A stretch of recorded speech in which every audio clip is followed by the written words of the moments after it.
คืนเดือนง่ายลมหนาวพัดพาอ้ายยืนเงาเงาอยู่ท้ายหมู่บ้านคิดฮอดคนไกลที่เคยสัญญากันมื้อนี้บ่ฮู้ว่าเจ้าอยู่ไสบังขึ้นฟ้า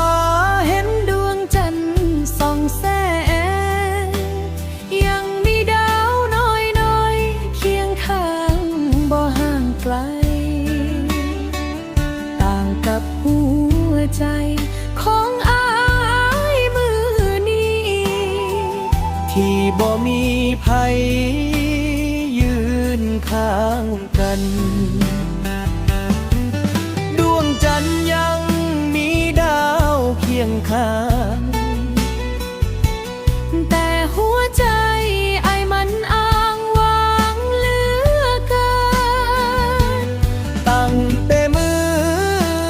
ที่เจ้าเมินปล่อยให้อายเผชิญความเหงาถ้าเจ้าสิย้อนคืนมา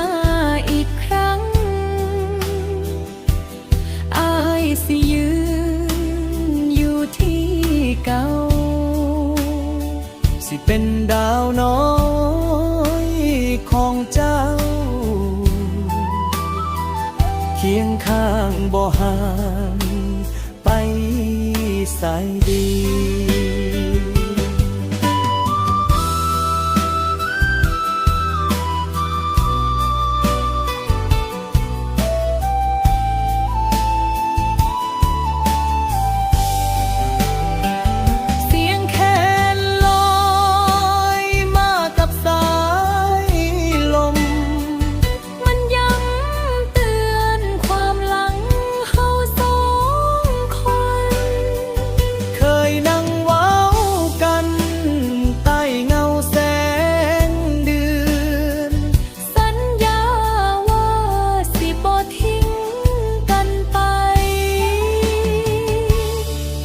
วันนี้